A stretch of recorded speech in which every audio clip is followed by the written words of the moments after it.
আসসালামু আলাইকুম বাবুল ভাই, কি অবস্থা? ভালো আছি, ভালো আছেন ভাই? এই তো আছে, আলহামদুলিল্লাহ ভালো আছি। আপনার দোকানে আসলাম তো, আইসা চুলটা কাটলাম, ভালোই হইলো। সেই রকম কাটা কাটছেন, হ্যাঁ। কিন্তু আপনি যে এই জগতে কতদিন ধরে আছেন, এই যে আপনার এই যে দোকানটা, এই কতদিন ধরে কাজ করতেছেন?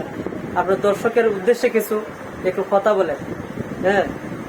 দর্শকরা একটু আপনার কাছ থেকে কথা শোনার পরে আপনার প্রতি মানে আহ্বান করবে, আসবে মানুষ আইসা। হ্যাঁ, আপনি যে ভালো চুল কাটেন, হ্যাঁ, নোয়াপাড়ার মধ্যে সবচেয়ে সেরা সেলুন হিসেবে আপনার দোকানটা কিন্তু পরিচিত, হিসাবে একটা সাক্ষাৎকার আজকে নিলাম। আচ্ছা বলেন, আপনার সাক্ষাৎকারটা দেন একটু। ধন্যবাদ ভাই আপনাকে কথাটা জিজ্ঞাসা করার জন্য। আমি ক্ষুদ্র মানুষ ভাই, ছোট একটা ব্যবসায়িক মানুষ নোয়াপাড়া বাজারে আমি আছি ভাই। মোটামুটি আপনার 2013 সাল থেকে আমি এই কাজে যুক্ত আছি। আপনাদের দোয়া যতটুকু পারি ভাই বাজারকে কাজ করে নিজের মতন দেয়, সবাই ভালোবাসা যতটুকু পাইছি ততটুকু নিয়ে এই পর্যন্ত আমি আগে আসছি। আরেকটা কথা, আমরা তো মনে করেন আপনি তো দেখা যাচ্ছে আপনি যে চুল কাটিং করেন, বেশিরভাগ সেনাবাহিনীর মডেলে কাটিং করেন, হ্যাঁ। এই মডেলটা সবাই পছন্দ করে, এটা ভদ্র পরিবেশ। আপনার এই কাটিংটা দেখে অনেকে জিজ্ঞাসা করে যে আপনি চুল কোথায় কাটছেন, তখন বলি যে নোয়াপাড়া বাজারের বাবুল মিয়ার। আপনার দোকানের নামটা বলে দেন। আমার দোকানের নাম হচ্ছে অর্পিতা হেয়ার স্টাইল সেলুন।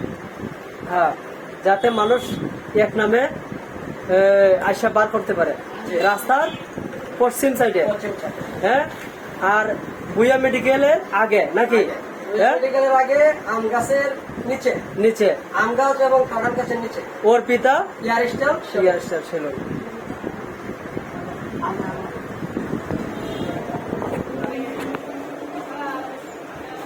আসসালামু আলাইকুম দর্শক, এতক্ষণ যে সাক্ষাৎকার নিলাম এই যে মিস্টার বাবুল ভাই, তার আসলে সাক্ষাৎকারটা নেওয়ার উদ্দেশ্য হচ্ছে যে আমি আমার চুল কাটছে দেখেন আপনারা, হ্যাঁ।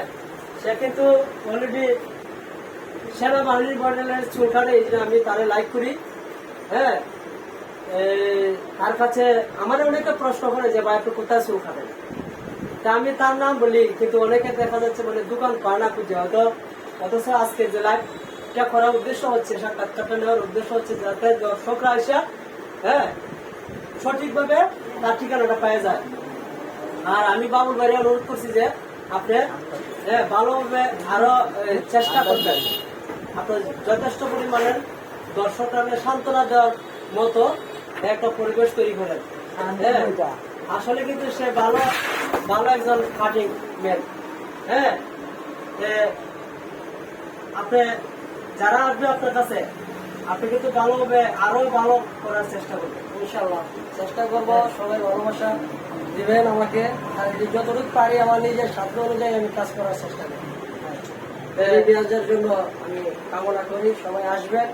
আমার নিজের অন্তঃস্থল থেকে আমি সবার জন্য দোয়া ও ভালোবাসা জানাই। সবাই যেন ভালো থাকে। ধন্যবাদ বাবুল ভাই, আজকের মতো বিদায় নিলাম আপনার কাছে। Thank you so much.